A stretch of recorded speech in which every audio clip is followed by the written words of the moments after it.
Hey. So I really enjoyed making the video of my favorite films, so I thought I'd make this one too.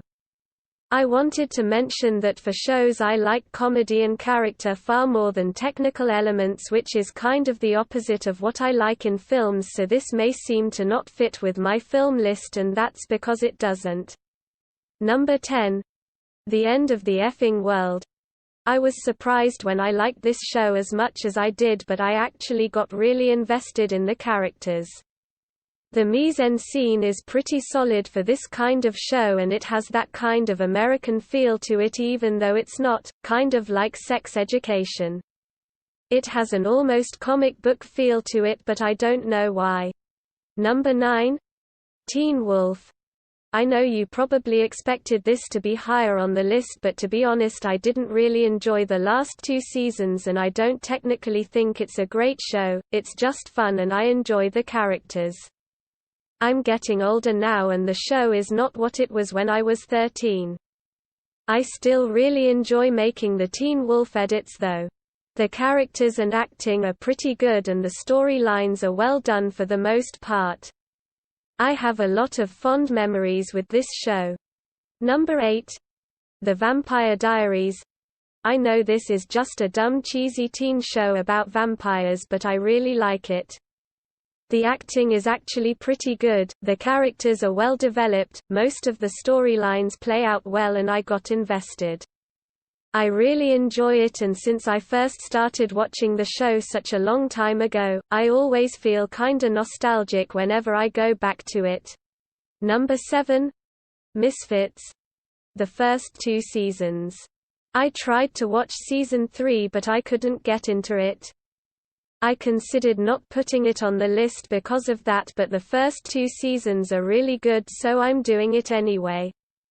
The show follows a group of teens doing their community service who get superpowers. The concept for me seemed unique and fun, and the execution exceeded my expectations. The characters are really good and work well together, and the comedy worked well for me. I think it's actually a pretty accurate look at how normal people would react if they got superpowers. Number 6.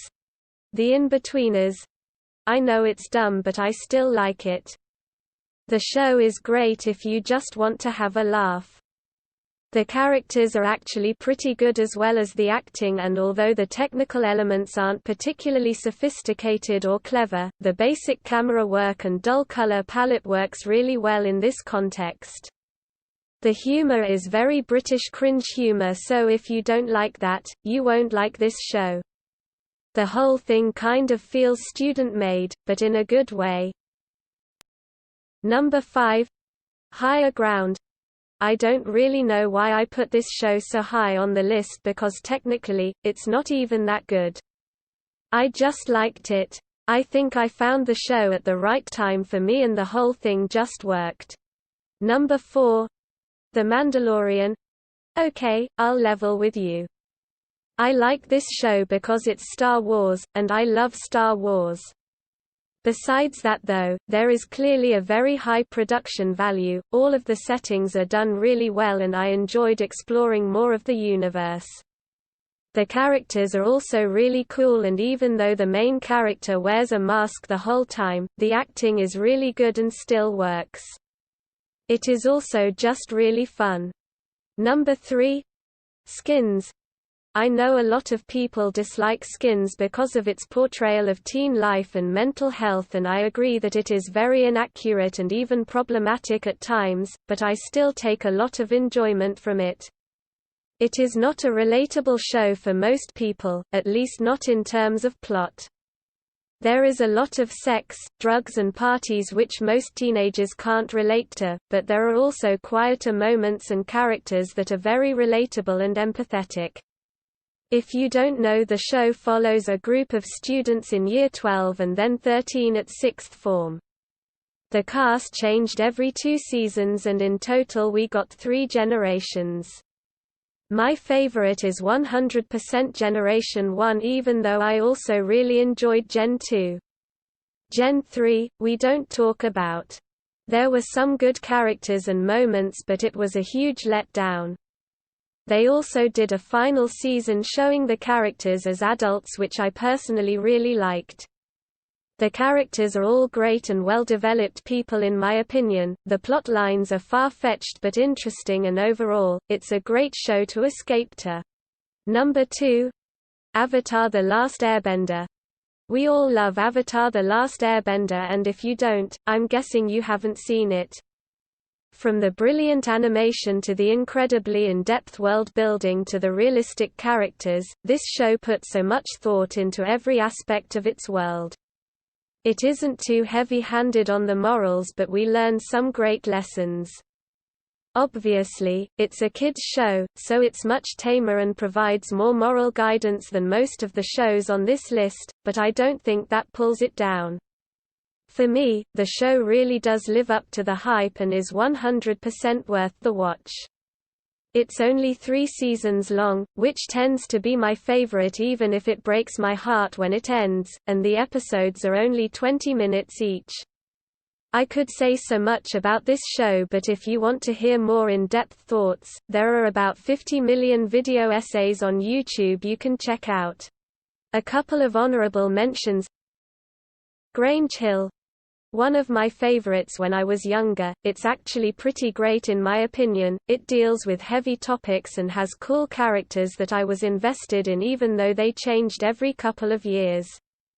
Everyone has their opinions on the best years, but to be honest, the first 10 seasons are all pretty great in my opinion, though I still haven't finished, and if you want a show you will never finish, give this one a try. Boy Meets World. Another kids show I've grown out of but still wanted to mention. Again, deals with heavy topics well and has characters that stay on throughout the whole show, which spans them being in middle school to college.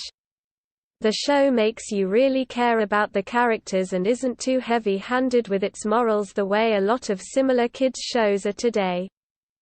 Number 1. Lost. Lost is great. If you haven't seen Lost, I really think you're missing out. Obviously, it's not flawless, but no show ever is. Some of the plot lines are ridiculous or don't go anywhere, it can be confusing, and there are a lot of cliffhangers. However, the show is fascinating. It follows the survivors of a plane crash on a mysterious island over the course of several years. The characters are mostly very well developed with interesting backstories and cool connections to each other. A lot of the plot points and ideas are unique and interesting. If you are wondering, I have watched this show about 5 times and it's 6 seasons long with 135 episodes, each lasting around 45 minutes. It's a fun ride. The acting is also great from most of the cast and you will see a lot of familiar faces. One of my all-time favorite monologues is in the final season of this show. I won't tell you what it is or I'll spoil a lot, but if you've seen the show you probably know what I'm referring to. I really hope you guys are enjoying these types of videos. If you are, then don't forget to like, comment and subscribe. Bye.